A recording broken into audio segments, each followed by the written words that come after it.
French light cavalry, Napoleon's eyes and ears, met their match in Russia's Cossacks. Oh, that is cool. Cossacks. All right. Napoleon invades Russia. We're finally at that point. One must never ask from fortune than she can grant. Russia, 1812. Oh, yeah. Napoleon invades his former ally with the largest army Europe has ever seen. But for the French Emperor, the decisive blow remains frustratingly beyond reach. Oh, yeah. Russia's resilience is unlike anything he's ever encountered. Bro, I swear, bro, I don't know what it is, but bro, Russian people are some of the most tenacious people, in my opinion. Like, and this is why I respect Russian people, because they've been through so much hardship that they just have such thick skin, bro. Like, I honestly respect that. And despite the fact that they've been through so much hardship, bro, they still keep going. It's like they still keep living, they still keep carrying on. Honestly, like, if you can't respect that, I don't know, man. You're kind of crazy, bro. And as winter closes in, his army begins the most infamous retreat in history. Napoleon in Russia, Part 1. Oh. In 1807, following his defeat of the Russian army at Friedland, Napoleon had travelled to Tilsit to meet the Russian Emperor Alexander. During their celebrated encounter, the two emperors formed a friendship and made an alliance. But it was not to last. It's funny because when I was reacting to my previous Napoleon video, someone told me that Russia was supposed to help France with Austria, but Russia purposely did not. Russia purposely made everything slow. And I was like, wait, so you're telling me that this whole Tilsit thing was just a sham, basically? Because at Tilsit, they seemed like very, very friendly, very understanding of each other, but it would appear that the Tsar, that whole thing was just sham. It was just a sham on the Tsar's part. So, let's continue. Formed a friendship and made an alliance. But it was not to last. Over the next 5 years, relations between France and Russia cooled dramatically. The Russians were irritated by Napoleon's creation of a Duchy of Warsaw in Poland, which they regarded as meddling in their own front yard. They feared it would lead to the return of a fully fledged Polish state, a traditional thorn in Russia's side. Then there was Napoleon's... I'm not gonna lie to you, bro. I can't really like blame the Russians, because when Poland was at its peak, right? Didn't Poland like constantly invade Russia? So I can't really like. This is why I say I don't like how Polish people pretend to be like victims all the time. I said this a few times during reactions. Well, I respect Polish history. I respect Poland. But like, let's be real here, folks. Poland was like as powerful as France, Russia, or at its peak again. You really think Poland would be this super duper good country? No, freaking hell. I mean, freaking Poland literally invaded Russia during the times of troubles and even got all the way to freaking Moscow. I completely understand why Russia would be annoyed with Poland coming back in existence. So they feared it would lead to the return of a fully fledged Polish state, a traditional thorn in Russia's side. Then there was Napoleon's offer to marry Alexander's sister, Grand Duchess Anna Pavlovna, to cement their alliance. But the Romanovs hated the idea, and after a year of Russian prevarication, Napoleon married Marie-Louise, daughter of the Austrian emperor, instead. Later that year, Napoleon broke a guarantee made at Tilsit and annexed the Duchy of Oldenburg, ruled by Alexander's sister's father-in-law. Oh no! Worst of all was the fallout over the Continental System, Napoleon's not very effective economic blockade against Britain, designed to cripple his most steadfast enemy. Alexander had agreed to join the Continental System at Tilsit, but it was hugely unpopular in Russia and ruinous to her finances during a period of... Holy crap. What the heck? Okay. Because before, I heard that Russia just didn't want to trade. I thought Russia was just doing that out of spite. Just like how when Napoleon was fighting Austria, in my previous reactions, Russia didn't really want to help. Out of spite. But now that he's actually showing like the impacts of Russia not trading, this makes a lot more sense why Russia would, like, you know, trade anyways. Economic crisis. Wow. When Napoleon found out that Russia was flouting the rules of the system and had resumed an illicit trade with Britain, he was furious. With both emperors accusing the other of bad faith, their two countries began preparing for war. At Tilsit, Russia swore an eternal alliance with France. Now she breaks her oath. Does she believe us degenerate are no longer soldiers of Austerlitz? Napoleon knew an invasion of Russia was a massive undertaking, especially as he still had an unfinished war in Spain. Yeah. He was tying down more than 200,000 troops. Nevertheless, in 1811, he began to assemble the largest army Europe had ever seen, around 600,000 men, though less than half of them were French. The rest came from allied states across Europe. There was a Polish corps from the Duchy of Warsaw, led by Prince Poniatowski, a corps from each of the German kingdoms of Saxony, Westphalia, and Bavaria, from the Kingdom of Italy, as well as Swiss, Dutch, Croat, Spanish, and Portuguese units scattered throughout the army. Okay, I knew the army was like not entirely French, but I didn't know the army was that diverse. I knew there was Polish, but I didn't really know that it was like really like holy. I didn't even know Italian. What the heck? Wow. Okay. Wow. I just learned something new today.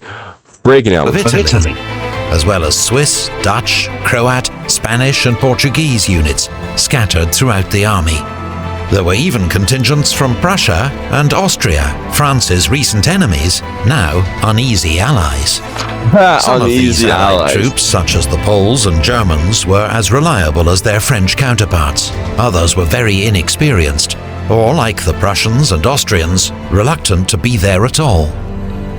This gigantic formation was deployed in 3 armies: the main force under Napoleon himself, another led by his stepson Eugene, and a third led by his younger brother Jerome, king of... Wait, so Napoleon's family was there when Napoleon invaded Russia? Oh, what? Oh, dude, the fact that I did not know that until now. Oh my gosh. Oh my, dude, I'm just ignorant. I am ignorant about so many things, bro. Oh my gosh. How did I not know? Oh my, bro. I swore I thought Napoleon just did this by himself. I thought his family was just too busy, like, ruling, you know, while Napoleon was invading. What the heck? The Westphalia. Neither of these two were experienced commanders. Though one would distinguish himself on campaign, the other would not. On their left flank, Marshal MacDonald led 10th Corps with a large Prussian contingent, while the right flank was guarded by General Schwarzenberg's Austrian Corps. Another 100,000 troops were in reserve, including Marshal Victor's 9th Corps. Initially, the Russians only had 220,000 men to face this juggernaut, organized into Barclay de Tolly's First Army, Prince Bagration's Second Army, and General Tomasov's Third Army. They would be outnumbered 2-1. But in the run-up to war, Russia scored 2 crucial diplomatic triumphs. Oh. Sweden had been at war with Russia just 3 years earlier, a conflict which cost her Finland. By a curious turn of events, Sweden was now ruled by Napoleon's ex-marshal Bernadotte. How does that After happen? Napoleon occupied Swedish Pomerania without warning, a furious Bernadotte promised Russia that Sweden would remain neutral. Napoleon. Horror. That's. Oh, come on, Napoleon.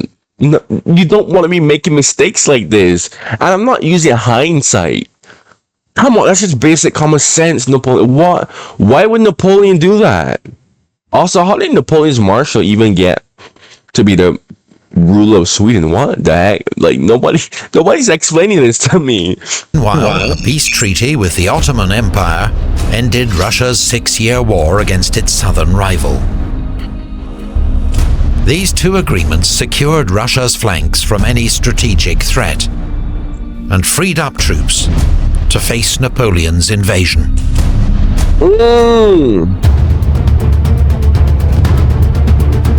I'm about to embark on the greatest and most difficult exploit I've ever attempted, but what has been begun must be carried through. On the 24th of June 1812, French troops began crossing the Niemen River into Russian territory.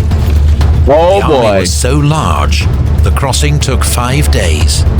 Holy, almost a Napoleon's week. plan was to attack north of the impassable Pripet marshes and defeat Barclay's army, while Jerome pinned Bagration in place.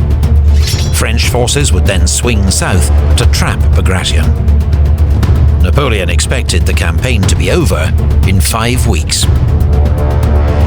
But the sheer size of the French army convinced the cautious Barclay that retreat was his only option. Genius. Bagration, a much more aggressive commander by instinct and often Barclay's fierce critic, was forced to agree. What As they else can withdrew, they What else can you do? You can't do nothing else but retreat. Like, I don't know why a lot of people hate the thought of retreat. Bro, if retreat means that you can fight another day, retreat. It's that simple. Like, you are outgunned and you're outmatched. You need to retreat. It's that simple, man. Freaking hell. I just never understood why some people just hate the idea of retreating. more aggressive commander by instinct and often Barclay's fierce critic was forced to agree.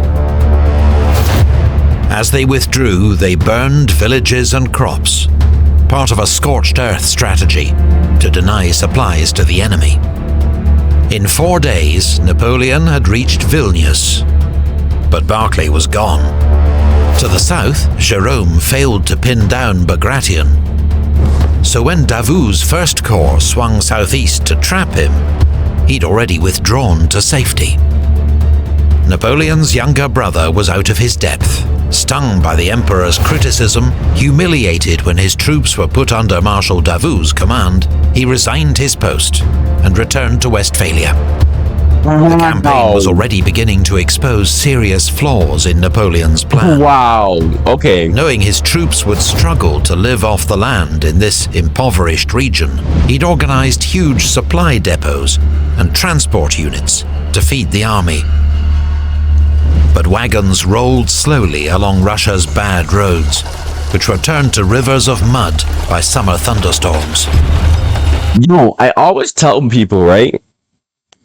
Because I see a lot of people who say, oh, the Russian winter, oh my gosh, never invade Russia in the winter. No. You don't invade Russia in the summer. You don't invade Russia in the summer. Because the mud, the Rasputitsa, the heat. Because winter, right? A lot of people don't think about it like this, but winter, the roads are frozen. So that means that a lot of stuff that wouldn't be able to go through, mud can now drive, be carried very easily. Yeah, you'll be cold, but if you are equipped properly, you can deal with the Russian winter, okay? Many people have done this many times. It's more than possible. It's the summer that really really quite literally kills most people whenever they try to invade Russia, based on what I've seen. Like, it's just annoying whenever I see people say, "Oh my gosh, you don't invade Russia in the winter." No, in my personal opinion, I think invading Russia in the winter would be way better than invading Russia in the summer, right? So let us continue, shall we? The army. But wagons rolled slowly along Russia's bad roads, which were turned to rivers of mud by summer thunderstorms. The army had to make frequent stops to allow its supplies to catch up. Bad news for Napoleon's plan to catch the Russians, but a much-needed relief for the many thousands of young conscripts in his army, not used to hard marches day after day. Many were soon dropping out with exhaustion. Others deserted. There were also... How can you desert? How can you desert in the middle of Russia? Where would you go?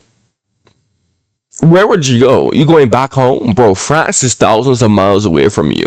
How can... I don't understand how people could desert. It's like, bro, how can people desert? Like, where would they actually go? Like, can someone please answer this question? Would they go and join the enemy side? Would they just turn themselves in as POW? Like, how would that work, right? Freaking hell, man. All right. Many were soon dropping out with exhaustion.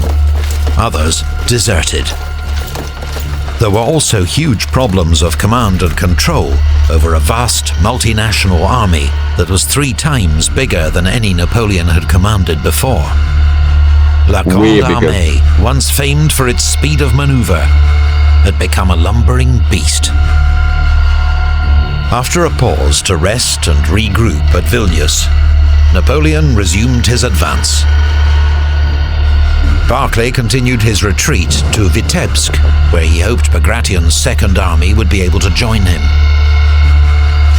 But Davout blocked Bagration's path at Sultanovka, forcing him to make for Smolensk instead.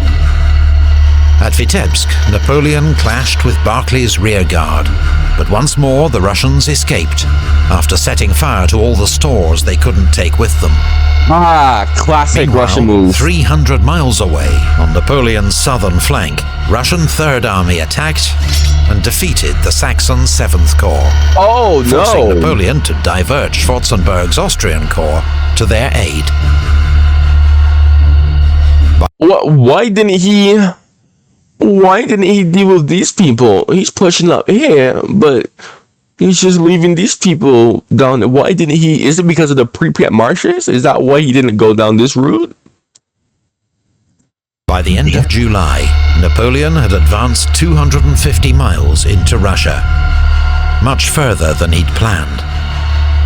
And the long marches in extreme summer heat continued to take a heavy toll on his men. Like I said, the summer heat. Without fighting a major battle, the army had already suffered 20% casualties from exhaustion and illness, particularly typhus and dysentery. The army... I would rather be in the cold than heat. I would rather be in the cold than the heat. Because in my personal opinion, I think you can survive longer in the cold than the heat. This is my personal opinion. If you disagree with me, you can disagree with me, but that's just an opinion. I've always had this question in my mind: which one would be a better condition to be in, a winter environment or a summer environment like Russia? And I always thought most likely the winter environment, honestly. But I don't know. What do you think?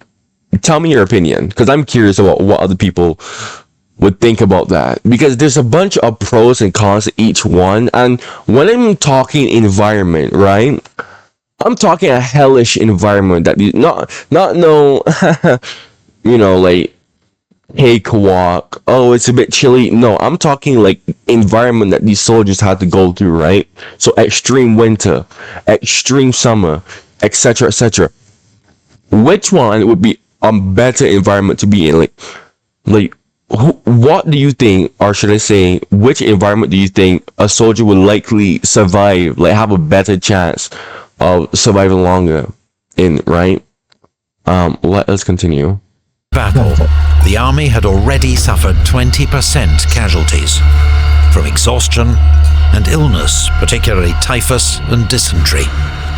The army had entered Russia with 250,000 horses, but they were now dying at a rate of 1,000 every day from exhaustion and lack of fodder. 1,000 per day? What the heck?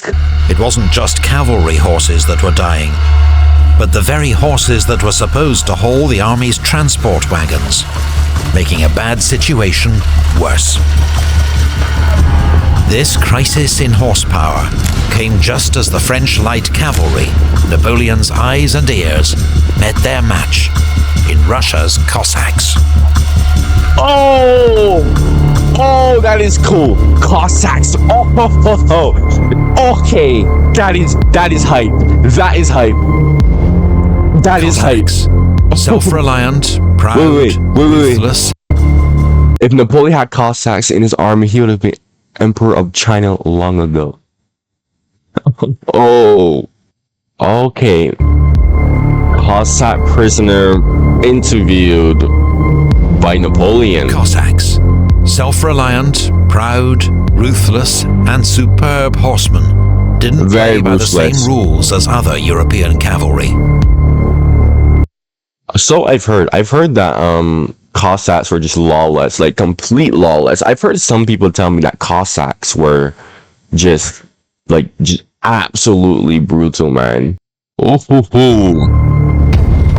Every day they shadowed Napoleon's army, swooping in whenever they saw an easy target, but melting away into the forests if they were attacked by a stronger force. Oh, that's terrifying.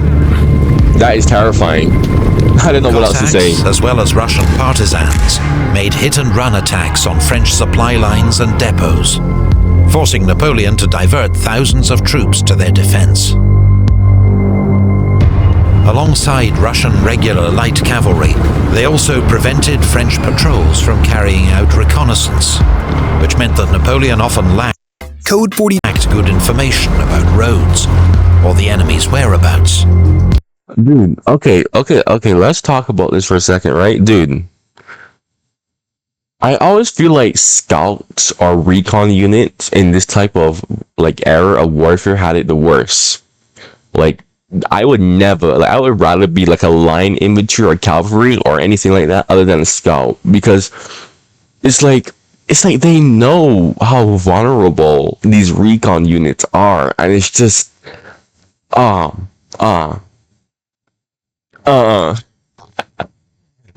especially in a place like this, you're dealing with Cossacks.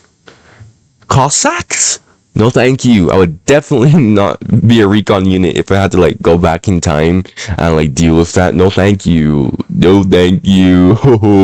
Freak it out, man. French patrols from carrying out reconnaissance. Wait, which meant that Napoleon often lacked good information about they defeated I didn't even realize this. Whereabouts. They Napoleon stayed 16 days at Vitebsk, resting his troops and considering his options. Among his many mounting concerns was the security of his long, exposed flanks. But at Vitebsk, he received news that Schwarzenberg had defeated the Russians at Gorodezhna. A week later at Polotsk, a French Bavarian force fought Wittgenstein's Russian First Corps to a standstill. Napoleon's flanks were secure for now. Although his main force had been reduced to less than half its original strength, Napoleon decided to push on to Smolensk and try to force the Russians into a decisive battle for the city.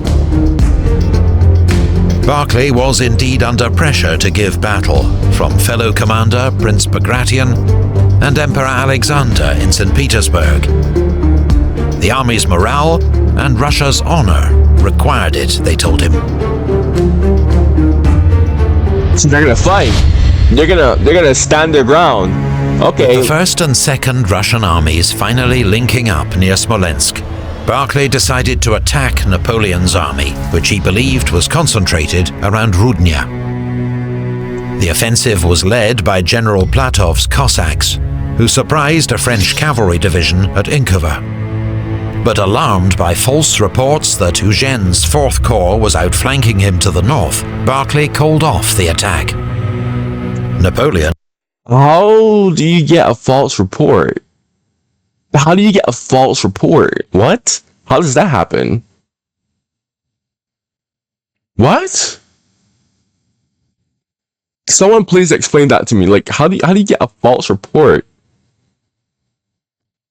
What? Okay. Eugene's 4th Corps was outflanking him to the north. Barclay called off the attack.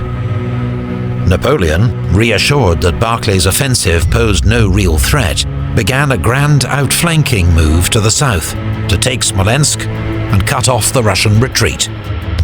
The so-called Smolensk maneuver was Napoleon at his best, using Murat's cavalry to screen his movements and keep Barclay in the dark. The Emperor reached the Dnieper on the evening of the 13th of August. His engineers quickly threw up 4 pontoon bridges, and by dawn the next day, his army was across. Wow. Marshal Davout led a 2nd column across the river at Orsha. That is spectacular. A single Russian division, the 27th, fought a heroic fighting retreat from Krasny, delaying the French advance and buying time for Bagration to reinforce the Smolensk garrison. The chance for a surprise... This is what I mean, bro. Like, bro, this is exactly what I mean, bro. Like, bro, Russians are so tenacious, bro. I don't know why they're like this, bro, but like, they're just so freaking tenacious, bro. Freaking out, man. But I respect it a lot. I'm not saying that as an insult. I'm just saying, man, they're just so freaking tenacious. Like, bro, if you're fighting against a Russian, bro, you better expect hell. Okay, you better expect a lot of hell. The French advance and buying time for Bagration to reinforce the Smolensk garrison. The chance for a surprise assault on the city was lost. And as the Russian army began to pull back, Napoleon displayed an uncharacteristic lack of urgency, even halting the army for a parade to mark his 43rd birthday. What? When the main attack on Smolensk began 2 days later, Napoleon... Really? Really? Birthday, Napoleon? Really? Birthday? Oh my gosh. Oh my, bro. Oh my gosh, bro. Is this gonna, like, end up costing Napoleon a lot? Is this going to end up costing Napoleon a lot? Is it? I bet it will. I bet it will. Oh my gosh, dude. This is like when the Allies... Today's actually D-Day. Yeah, today's actually D-Day anniversary. This is like when the Allies were doing D-Day. But the German commander, Rommel, he was getting shoes for his wife because it was her birthday. Like, really? Bruh. It's always something like that that ends up costing. Like, I've reacted to a lot of history, read a lot of history, and there's always something like this that ends up costing them a lot later. But let's see. Let's continue. For a parade to mark his 43rd birthday. After Napoleon was 43 here, the main years. attack on Smolensk began 2 days later. Napoleon opted for a frontal assault. 150 French guns battered the city as 3 French corps attacked its medieval fortifications. The Russians resisted bravely, but Barclay, fearing encirclement, ordered another retreat. With Smolensk in flames, the Russians began to pull out. Just as the French fought their way into the city, to scenes of utter devastation. Ay, ay, ay. Bagration's Second Army withdrew first. As Barclay's army followed, its rear guard was caught by Ney's Third Corps at Valutino. General Junot, commanding the Westphalian 8th Corps, had orders to cut off Barclay's retreat. But having crossed the river, he did nothing, and the opportunity was lost. Why didn't he do anything? He just did nothing? Why didn't... Why didn't he not do anything?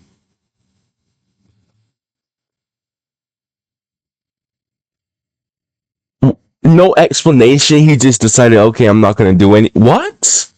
What? Okay. Someone, if you know the answer to that, please. If you know the answer to that, please tell me. Because, like, there's no way he could just stay there, sit there, and be like, oh, I'm not gonna do anything. No. I want to know why. Why did he not do anything? The Corps had orders to cut off Barclay's retreat. But having crossed the river, he did nothing, and the opportunity was lost. A furious Napoleon swore that Junot would never now win his marshal's baton. The Battle of Smolensk cost both sides around 10,000 casualties and destroyed one of Russia's most historic and holy cities, but settled. Wait, Smolensk? Smolensk is a holy city? Smolensk is a holy city in Russia? Really? I thought Smolensk was a part of Belarus. Is it? Hold on. I have my phone next to me. I swore Smolensk was like part of Belarus. I'm googling right now. So it is a part of Russia, but it's close to the border with Belarus. Okay. But I never knew Smolensk was a holy city. That's actually a first time learning of that. Like, I always thought Smolensk was just that city that was simply like basically like the crossroads for an invasion army when they go towards like Moscow, right? That's how I knew about Smolensk. But I never knew it was a holy city. What is the religious importance of the city? Like, what makes it holy? Wow. Smolensk, a holy city. Okay. I would love to know why it's a holy city. Let us continue. The Battle of Smolensk cost both sides around 10,000 casualties and destroyed one of Russia's most historic and holy cities. But settled nothing. This guy messed up. Junot, you don't deserve anything. You need to be court-martialed, Junot. After the missed chance to defeat the Russians at Smolensk, Napoleon paused once more to consider his options. His men were far from home, and it was already late in the campaigning season. Very late. He considered sitting out the Russian winter at Smolensk. You should have. Resuming the campaign in 1813. You should have. You should have. But now he was just 230 miles from Moscow. A century earlier, Peter the Great had moved Russia's capital to St. Petersburg. But Moscow remained its historic and spiritual heart, a prize for which the Russians had to fight.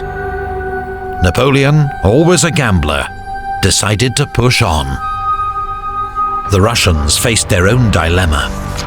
Emperor Alexander had experienced a kind of religious epiphany that summer and rallied the Russian people to the country's defense, describing the war with Napoleon as a war to save Holy Mother Russia from the Antichrist.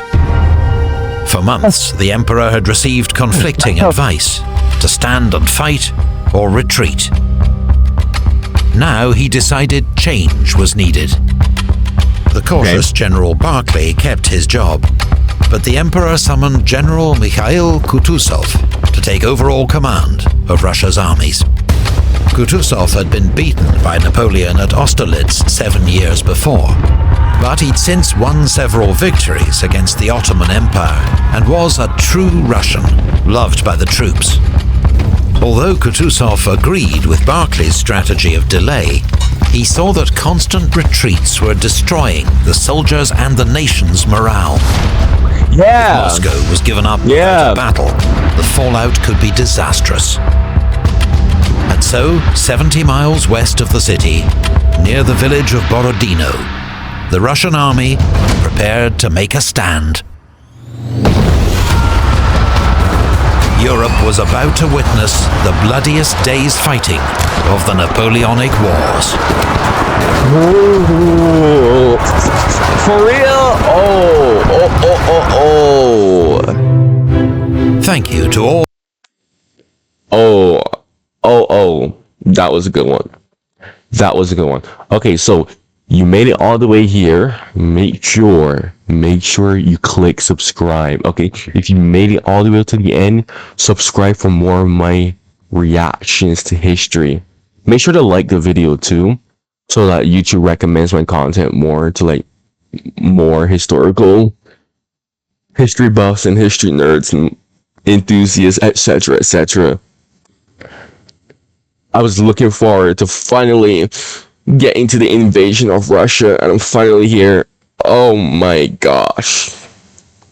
This is gonna be the bangest of the bang. Like, this is gonna be like top tier, okay? This is definitely gonna be top tier, bro.